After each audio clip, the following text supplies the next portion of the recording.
welcome back to my channel. If this is your first time here, I thank you so much for stopping through. I hope you will consider hitting that subscribe button as well as that notification bell so you don't miss any other videos. And if you're returning, hey Sugar Muffins. Alright y'all, so I have another human hair slay in today's video, and this wig does come courtesy of Luvwinhair, so huge shout out and thank you to Luvwinhair for sending me this unit to review for you all. I truly do appreciate it. So the wig I'm going to be reviewing is this Glueless 5x5 salt and pepper, but more like platinum blonde in my opinion, lace closure wig. It definitely has more salt than pepper with like 95% salt, so that's how we get in this nice platinum blondish color. I do have this unit in 14 inches with 180% density. So let's go ahead and dive right on into the unboxing, the styling, and the installing of this wig.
So let's get into my thoughts on this bad boy right here. Now, for those that have been watching me for a while, you probably already know that this is way out of my comfort zone. Like, even the salt and pepper wigs are mildly out of my comfort zone. It's just not really my thing, but I feel like so many people love it. And so I feel like there are a lot of blonde lovers as well. So I like to just bring diversity or more diverse wigs to my channel, whether I think they're for me or not. Because I don't believe this is necessarily my jam, but it's a super cute wig nonetheless. Now, I love the long bob style, and I did style it in more of like a blunt cut, and it kind of came that way too. Definitely love that. I also love the thick density. This got some density on here, y'all. They are not sleeping on the hair, the density of the hair.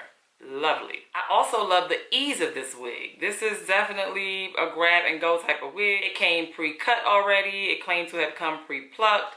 And I did not pluck it any further. Normally I would, but I didn't even bother. I wanted to see how I can get away with it without plucking it. And I think it still looks pretty good. I also love the fact that this wig is glueless. Like, it's definitely glueless. We are not adhered anywhere. Love that. So again, that makes it super easy. I also love that you get 5 by 5 inches of parting space. So about from here to here and then here to here. So all of this is parting space. So you can go with the right side part, left side part. I chose to keep it in the middle because I just wanted to keep it simple. But yes, you have parting options, which is a nice perk. Now, one of the primary things I'm not a big fan of is the shedding. But of course, I do want to point out the shedding is to come with these lighter colored wigs, especially blonde. Like, you're going to get more shedding with a blonde colored wig. It's inevitable. You can't really avoid it. It's just going to happen. I also want to point out that this cap is super spacious. Super spacious. I was like, dang, I had so much room, like that I was pulling down in the back. It's a lot of space in this cap. And I have a small to medium sized head, so if you have a larger head, you will be a-okay in this wig. You will have a lot of swimming room like I do. Something else I want to point out with the blonde wig, you have to be very, very careful when tinting. I have tried various ways with blonde wigs. And this time I decided to use the spray tinting, or the tinting spray. But I do recommend just using foundation powder when it comes to these blonde wigs, because they do bleed onto the hair. So you just have to be very, very careful. And it's hard to get it off once it bleeds on the hair, on the blonde color. So just be careful. Of course, this is a human hair wig, so you can color it as you may, or just leave it as blonde. Normally, I would color a blonde unit, but I decided to keep it in this blonde state. But yes, you have coloring options as well. So that's pretty much all I have on this gorgeous platinum blonde wig. I will leave all of the details down for you down in the description box below, to include the price. So make sure you check that out if it's something you're interested in. I thank you all so much for taking the time to watch this video. You know I appreciate you as always. Please be sure to give this video a big thumbs up. Hit that subscribe button if you have not, and I will be sure to catch you beautiful people in the next video.